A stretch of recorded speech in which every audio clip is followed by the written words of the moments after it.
Welcome to Red V, instant fan reaction of Saints' 30 points to 12 win over Warrington, where one of us has managed to headbutt his phone and spill his pint all over the other one.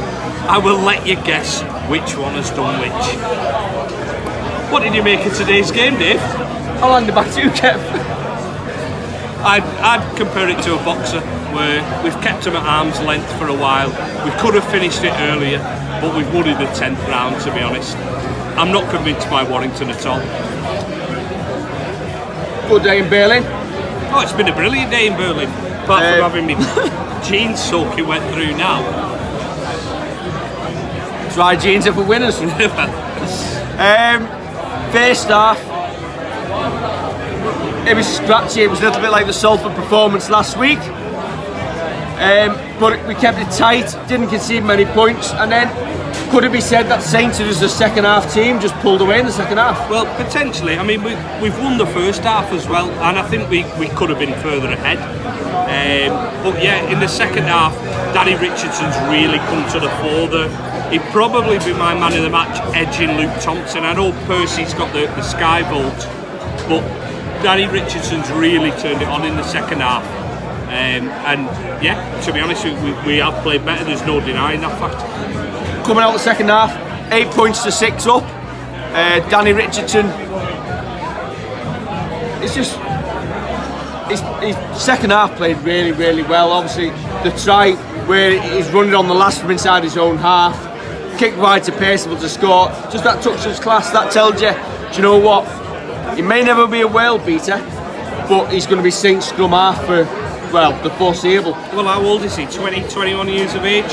And to have that vision, to actually look outside him and see that he's got Percy and Grace on the outside who can run onto this ball, put it with the weight that he has, and has scored the try. Not only that, he's backing up, so Percy's repaid the favour towards the end of the match where he's put the kick through.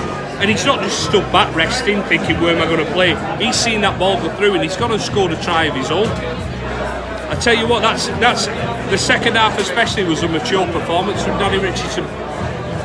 That's your empty pint, isn't it? Yeah. The forwards, the second half, Luke Thompson. Just how good is this man going to be? For me, awesome once again. To be honest, I could talk about Luke Thompson every single week and say exactly the same about him. He's the one who runs in hard, runs in on a line. Saying this, Dom Peru and LMS have had great games today as well.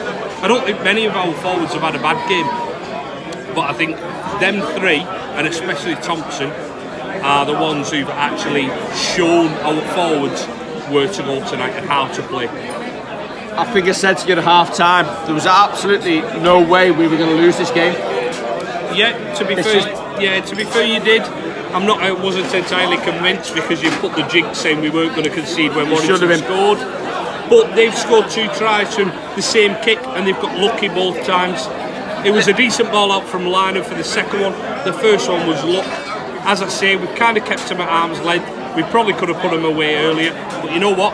Job done. Still top of the league. And I think that's the thing. If the only tries you're going to concede are going to be from speculating kicks out wide, where you've got a 30-40% chance of scoring each time, you concede a couple. If you concede less than 16 points in a game, you're going to be winning games. Only 12 points again conceded tonight. And to be honest, if that had gone to if that was Tommy Makinson on the right wing, you can't really fault him. Maybe he's coming a little bit too much for the second one, Swifty, but you can't really fault him.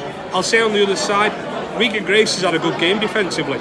He's known when to put it out. He's like literally for goal line dropouts. He's known when to run it back in. He's made some great yards tonight, taking it in on the first and second tackles when he's needed to. I'm not. Tonight we've been good all round. I don't think there's a player I can pick out who's not had a good game. As for Warrington, not convinced. I'm not convinced by him.